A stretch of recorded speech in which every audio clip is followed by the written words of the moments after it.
पाचरपल्ली इलोरा शाह का दुर्गा पूजा का उद्घाटन किया कोलकाता नॉर्थ के सांसद सुदीप बंदोपाध्याय ने। बांगला छाड़ा और कोথাও পাওয়া যায় না।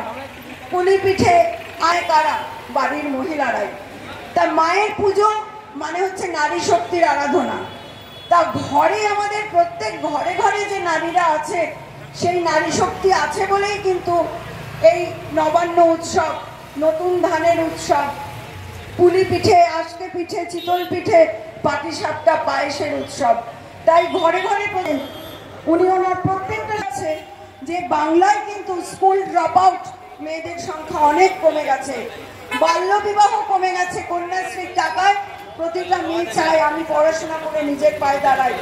তারপরে স্টুডেন্ট ক্রেডিট কার্ড আছে, উচ্চশিক্ষা, মাস্টার ডিগ্রি পিছনে টেনে রাখা যায় না। তাই মাননীয় মুখ্যমন্ত্রীর অনুপ্রেরণাতে আজকে এই নবান্ন উৎসব ছোট্ট বাংলা তুলে ধরেছি প্রদান করলেন আমাদের সাংসদ। হল 3তলা বিল্ডিং, অনেক মানুষের 3তলা দিয়েছেন, কিন্তু আমাদের লিফটের কাজ শুরু।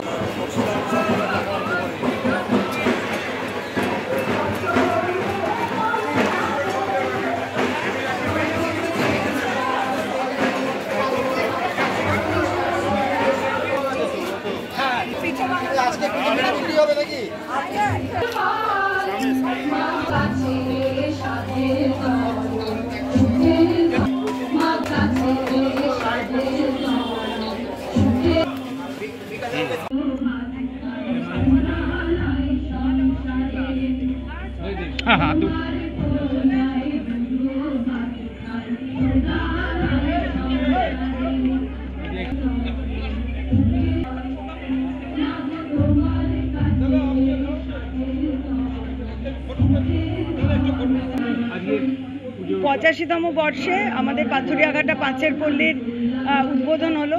আমাদের সাংসদ শ্রী সুদীপ বন্দ্যোপাধ্যায় উদ্বোধন করলেন। পরবর্তীতে আরও আসবেন অনেকে। আমাদের এটাই বার্তা। এবার আমাদের থিম হচ্ছে ব্রত পার্বণ, যে বাংলায় যে 12 মাসে 13 পার্বণ, মূল পার্বণ হচ্ছে নবান্ন, নতুন ধানের যে উৎসব, সেটা কিন্তু পুরো নারী শক্তি এই প্রক্রিয়াটা সম্পন্ন করে থাকে। মায়ের পুজো মানে মাতৃশক্তির আরাধনা, কিন্তু ঘরে ঘরে আমাদের যে মা আছে তারা আছে বলেই কিন্তু আজকে প্রতিটা সংসার সচল, প্রতিটা সংসারে সুখ স্বাচ্ছন্দ্য থাকছে, এবং প্রত্যেকটা সংসারের মঙ্গল কামনায় যে ব্রত পালন সে তো মূলত মহিলারাই করে থাকে, এবং প্রয়োজন হলে এই মহিলারাই কিন্তু আবার আত্মরক্ষার্থে, পরিবারের কল্যাণে অস্ত্র তুলে নিতে পারে। তাই নারী শক্তির আরাধনা, নারী শক্তির উদযাপনই হচ্ছে মায়েরা পুজো, দুর্গা পুজো।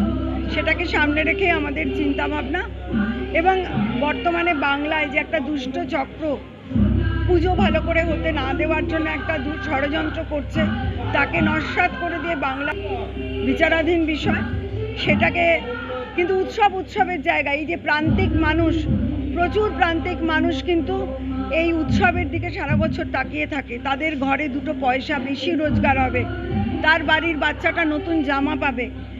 তো সেদিকে তাকিয়ে যে একটা বিরাট অর্থনীতি বাংলার মধ্যে ঘোরে এই দুর্গাপুজোকে কেন্দ্র করে, তাকে বঞ্চিত করা কখনোই উচিত না। এবং বাংলার মানুষ সচেতন, বাংলার মানুষ বুদ্ধিমান, বাংলার মানুষ জানে যে কোথায় কি করতে হয়, বলতে হয়। তাই আজকে যে কলকাতা আবার নবরূপে উৎসবের সাজে সেজে উঠেছে, আমাদের মাননীয় মুখ্যমন্ত্রীর অনুপ্রেরণায় উনি বলেছেন যে ধর্ম যার যার, উৎসব সবার। মা সবাইকে সুস্থ রাখুন, ভালো রাখুন, বাংলার সুস্থ পরিবেশ, শান্তি বরাবরের মতো বজায় থাকুক।